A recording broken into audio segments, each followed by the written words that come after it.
Bonsoir tout le monde, aujourd'hui on se retrouve pour le chapitre 517 de Fairy Tail, qui est sorti quand même, on a quand même attendu ce chapitre là, qui, bon, ne nous réservait pas beaucoup de surprises, mis à part le potentiel caché de Wendy, la petite partie qui nous montre un peu qu'il y a vraiment très peu de chances que la mère d'Erza se rejoigne à Erza, même si normalement c'est la mère qui devrait plus s'accrocher à la fille que la fille qui devrait s'accrocher à la mère. Donc normalement c'est ça, mais on voit un peu que la mère d'Erza n'est pas encore vraiment à l'âge où elle peut encore comprendre ce genre de choses. Mais bon, bref, revenons un peu au chapitre qui est quand même que j'ai aimé pour les petits moments drôles et comiques et badass qu'il y avait dedans.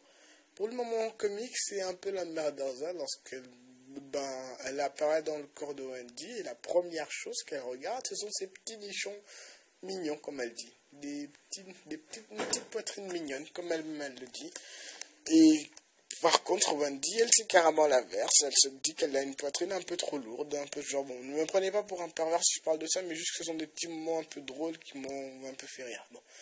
Dans la partie badass, c'est un peu lorsqu'elle a pris possession du corps de la mère d'Erza. Bon, pas qu'elle a pris possession, mais qu'elle a essayé de l'utiliser pour reprendre son corps. Elle a quand même eu un petit moment où on a montré qu'elle aussi avait un potentiel caché et que je ne suis pas sûr que c'est ça son potentiel entier qu'elle a développé là, mais non. Mais je crois qu'elle a montré une autre partie de son potentiel qu'elle n'avait jamais montré avant. Donc, peut-être Wendy aussi améliore, donc au fur et à mesure, je me dis peut-être que Zeref n'avait pas pris 5 chasseurs de dragons pour rien en fait. Je crois plutôt que Zeref comptait amener ces 5 chasseurs de dragons pour vaincre Technologia.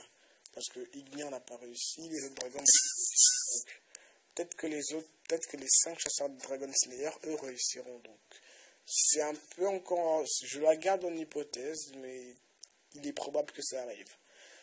Mais bon, revenons un peu au vrai but de ce chapitre, c'est que je ne pense pas que Natsu va tuer Zeref parce que, s'il tue Zeref, il meurt. En plus, comme on le dit bien, là, Rogue, il n'est pas encore méchant. Donc.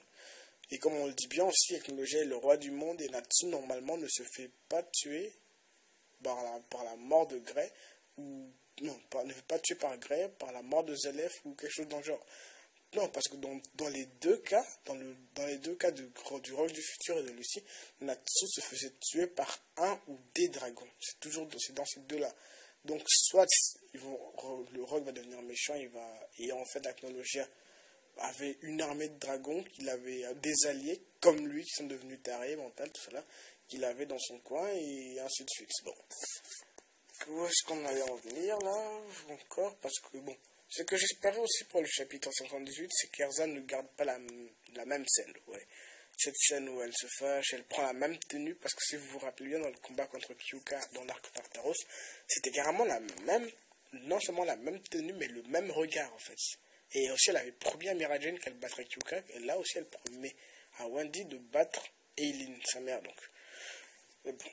J'aimerais aussi qu'il change un peu cette scène et qu'elle nous montre un autre power-up qui est quand même un peu élevé. Ou sinon qu'elle utilise l'armure du dieu des destinées celle qu'elle a utilisée contre merde. Bon, c'était tout pour ce chapitre. Je n'aurais pas remarqué le temps. J'espère que vous aura plu. On se reverra pour le chapitre 518 qui sortira la semaine prochaine.